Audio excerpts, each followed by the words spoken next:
They are who we thought they were, and we let them off the hook.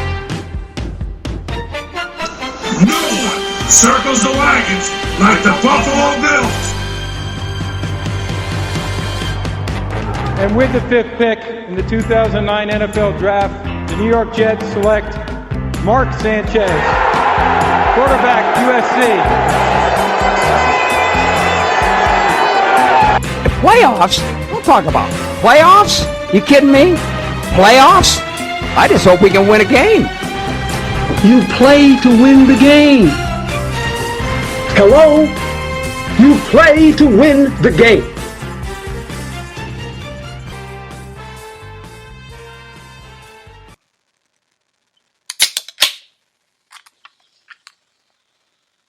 Hey there, Slurred Word Sports fans, and if you've been with us since day one, you'll know about that intro for sure.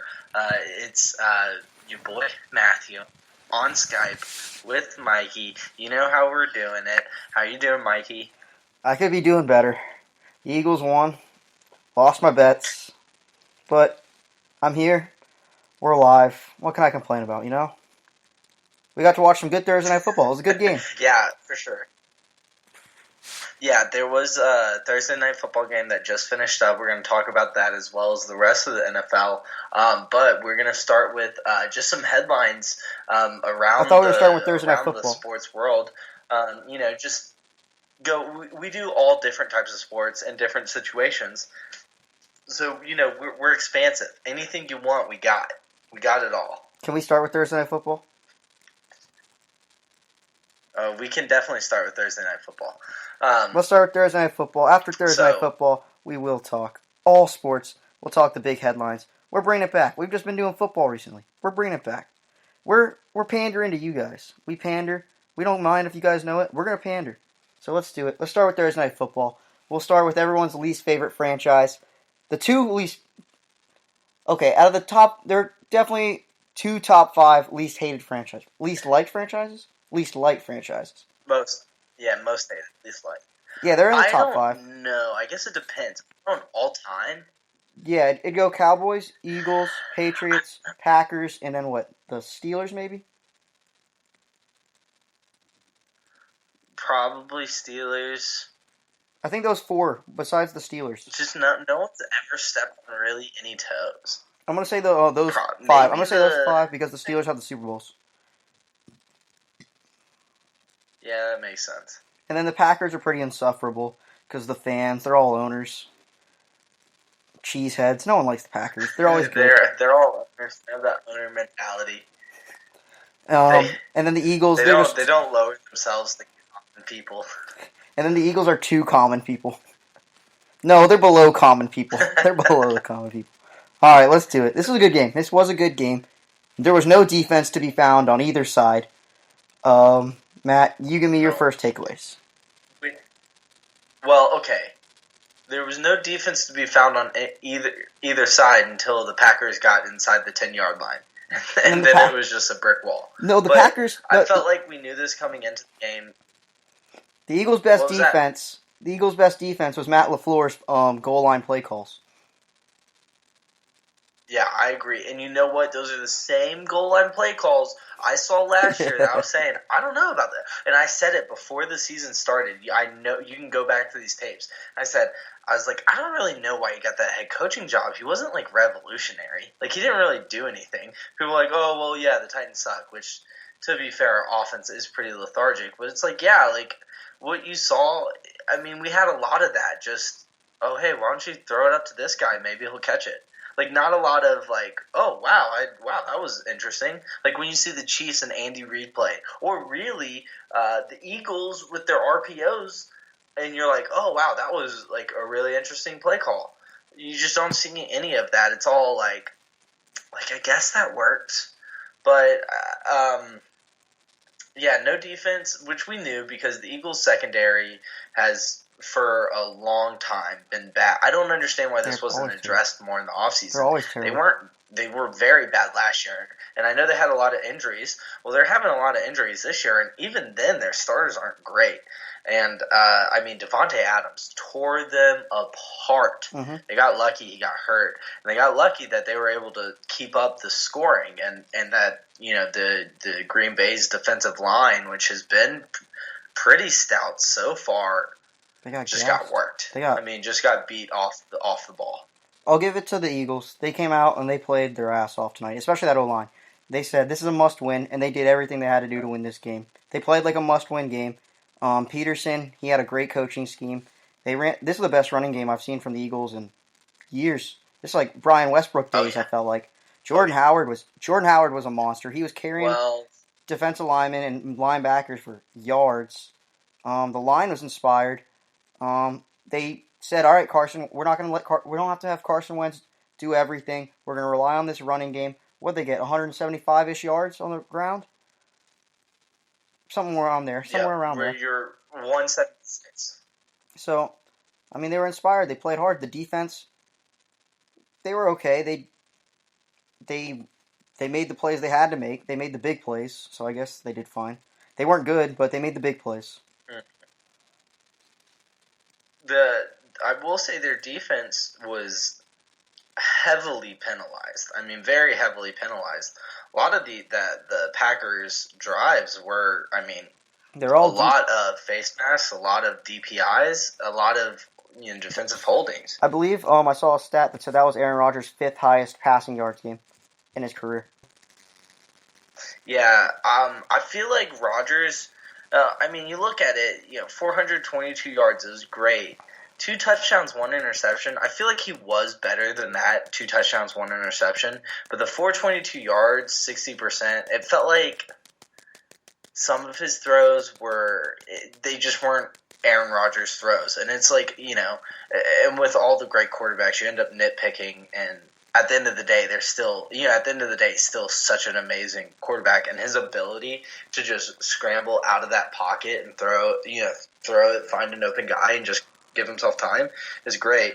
But I feel like he could have played a little better. It's hard to say. He definitely didn't lose his team the game, but I felt like, I don't know, it just seemed like he missed a couple throws, and he didn't have those Aaron Rodgers moments that we're used to seeing. He wasn't that great in the pocket. Yeah. He was really good when he got outside the pocket, and he made plays happen. Other than that, when he was in the pocket, there was like, the defense, I don't know, he just wasn't that great in the pocket. I think the offensive line kind of collapsed. They had no run game. They miss, Bakhtiari? I don't know. They miss him, their left tackle. They held up. They held up enough. They gave him, he still passed for plenty of yards. They held up enough, but just wasn't great inside the pocket, which it didn't really matter because he's throwing for 422 yards anyway. You just all they had to do was convert inside the goal line, inside the red zone. And then they lost the turnover battle too. That's all offensive play call. That's what that is. And you bring in Matt LaFleur to be this, offensive whiz kid that studied under McVay, and he can't dial up and it's like, I guess it wasn't, I don't know if because there were a couple times, I liked the play where he pulled the handoff and he went to throw it to Graham, but Graham just didn't. If Graham was supposed to stop, or if he was supposed to run to the post, the corner, that changes it. The 4th and goal. I like that play call. All the other ones. The 4th and goal, is that the play you're talking about? The one where there's the read option that he ended up just sailing it out of bounds. Oh, I know what play you're talking about. It was like a 2nd and goal, or maybe the 1st and goal after that interference. I know it was 3rd and goal. 3rd and goal. All right. My other thing too that I don't understand is if you're in an obvious passing situation, which they were not obvious, but if they were going to pass the ball 4 times, spread the defense out. I don't understand. Being at the 1 yard line, you only have 11 yards of depth to work with, and really you have less than that. use the sidelines. If you only have 11 yards of depth, spread them out. Don't keep them in the middle third of the field. It's just making it easier for them to defend. And so if you're gonna put someone on an island, that's fine. Okay, do that. But it's other than that, that second play where they did the fake and they had everyone in the middle of the field. That's why the defensive end was able to just run free, is because literally every single defender was in the middle of the field. So, of the 11 guys, one is going to be unblocked. And, he got free and made him throw it into the ground. It's that's what I don't understand. It was a game. It was a fun game, at least. At least we got a good game. A lot of points, a lot of scoring. Oh, yeah, for sure. Eagles, they're alive. Playoffs hopes are still alive. If they lose that game, they're in a lot of trouble. So, they live to fight another day. I don't know who they play next week. I'm still surprised they won this game. Short rest, Thursday night football. I didn't expect that at all. I thought they were going to come out and they were just kind of slumping Lambo. Yeah, I feel like it's kind of hard to tell what the Eagles are week to week. They change a lot. There's an Eagles, there's this idea of what the Eagles could be. Mm-hmm. And then there's this what the Eagles are, and in what they are, there's this residue of a really bad bottom for the Eagles. So next week we got Jets, Eagles, Cowboys, Packers. Cowboys, Packers, man. The Cowboys, I know they don't have to play Drew Brees, but they're gonna have a little series of tough games. They gotta get healthy. D-line's a little banged up. Everybody's a little banged up. So we'll see. If you guys can be undefeated going into the bye week, I don't know what our bye week is. I don't think our week bye 8. week is week 8. Yeah. If you can win the next 2 games, you'll probably be undefeated going into the bye week. Yeah, Green Bay, then who's next? The Jets, and then the Eagles. Yeah. So we'll see. A lot of games to play. And then Sunday night in Superdome, it's never easy. So, anyway, let's move to headlines. Let's do headlines. All right. You want to take this first one? Let's start with the Jalen Ramsey one, I guess. You do that one. All right, so Jalen Ramsey. All right, we know he said, hey, I want to be traded, requested the trade. Then they come out, they dominate the Titans, and people are like, oh, okay, they're probably feeling better. Jalen Ramsey played the whole game. He played very well the whole game.